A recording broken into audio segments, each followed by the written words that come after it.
மொத்த உள்நாட்டு உற்பத்தி ஜிடிபி கிராஸ் டொமஸ்டிக் ப்ராடக்ட் ஓராண்டில் நாட்டின் புவியியல் எல்லைக்குள் குறிப்பிட்ட காலத்திற்குள் உற்பத்தி செய்யப்பட்ட பொருட்கள் மற்றும் பணிகளின் மொத்த பணமதிப்பே மொத்த உள்நாட்டு உற்பத்தி ஜிடிபி ஆகும். தலா வருமானம். உலக வங்கியின் அறிக்கையின்படி நாடுகளின் வருமான அளவீடுகள் கீழ்க்கண்டவாறு புதியதாக வகைப்படுத்தப்பட்டுள்ளது. வரிசை எண். நாடுகளின் வகைகள். தலா வருமானம் $. குறைந்த வருவாய் $1005 கீழ் $. கீழ். குறைந்த நடுத்தர வருவாய் $1006 to $3955. உயர் நடுத்தர வருவாய் $3956 to $12235. உயர்ந்த வருவாய் $12235க்கும் அதிகமாக. இந்தியாவில் மனித வளங்களின் வளர்ச்சிக்கு மனிதவள மேம்பாட்டு அமைச்சகம் பொறுப்பாகும். இதன் தலைமையகம் புதுடெல்லியில் சாஸ்திரி பவனில் அமைந்துள்ளது. தமிழ்நாட்டின் கல்வியறிவு வீதம். தமிழ்நாட்டின் கல்வியறிவு வீதம் தென் மாநிலங்களில் 2வது இடத்தை பெற்றுள்ளது. தமிழ்நாட்டின் கல்வியறிவு வீதம் தேசிய சராசரியை விட அதிகமாக உள்ளது.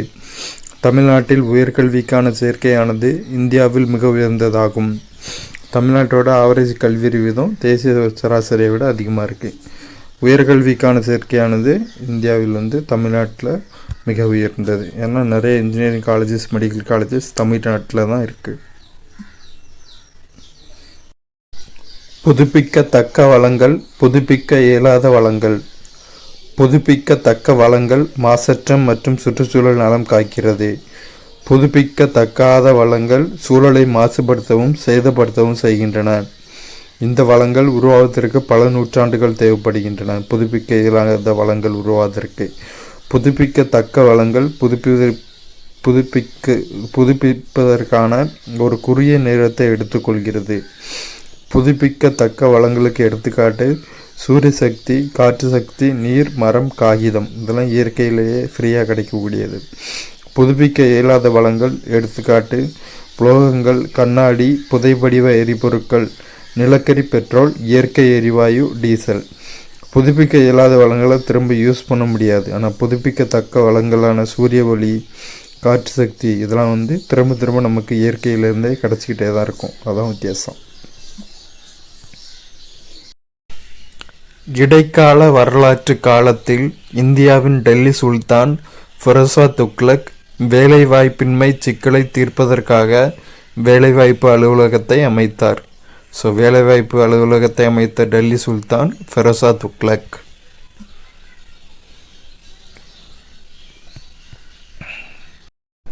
பொதுத்துறை மற்றும் தனியார் துறைக்கான வேறுபாடுகள். பொதுத்துறை சேவை நோக்கம் கொண்டது. தனியார் துறை லாப நோக்கம் கொண்டது. பொதுத்துறை சொத்துக்கள் அரசாங்கத்துக்கு சொந்தம். தனியார் துறை சொத்துக்கள் தனிநபர்களுக்கு சொந்தம். பொதுத்துறை ஊதியம் அரசாங்கத்தால் வழங்கப்படுகின்றது. தனியார் துறை ஊதியம் உரிமையாளரால் வழங்கப்படுகின்றன.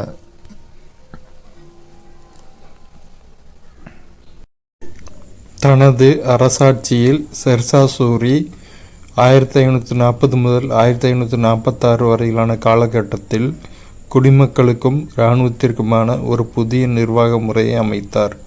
அவர் காலத்தில் அறிமுகப்படுத்தப்பட்ட 178 கிராம் எடை கொண்ட வெள்ளி நாணயம் ருபியா என்று அழைக்கப்பட்டது.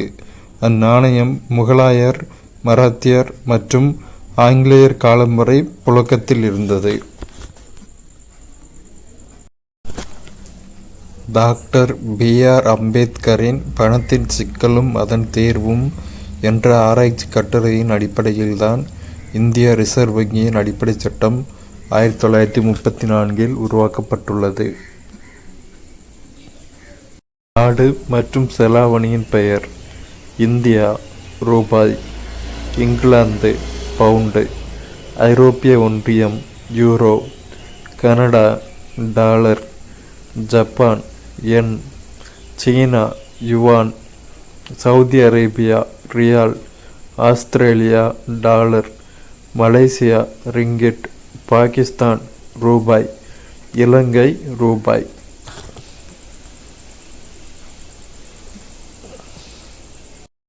தென்னிந்தியாவின் 3வது பெரிய ஆறு காவிரி ஆகும். இது 765 கிலோமீட்டர் நீளம் கொண்டது. காவிரி ஆற்றின் குறுக்கே தமிழ்நாட்டில் மேட்டூர் அணை மற்றும் கல்லணை கட்டப்பட்டுள்ளன. இதில் கல்லணை கரிகால சோழனால் 2000 வருடங்களுக்கு முன்னாடியே கட்டப்பட்டது.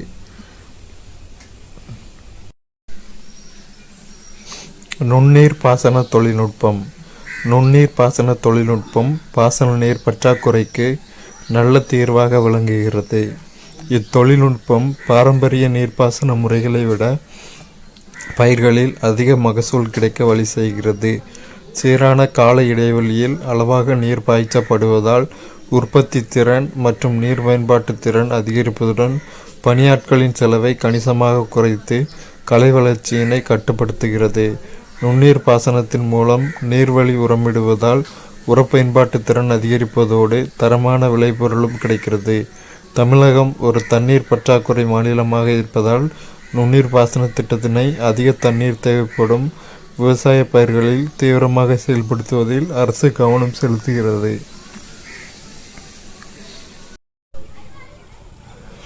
தமிழகத்தின் மொத்த புவியியல் பரப்பில் 1 விழுக்காடு நிலப்பரப்பு மட்டுமே பயிர் செய்ய பயன்படுத்தப்படுகிறது.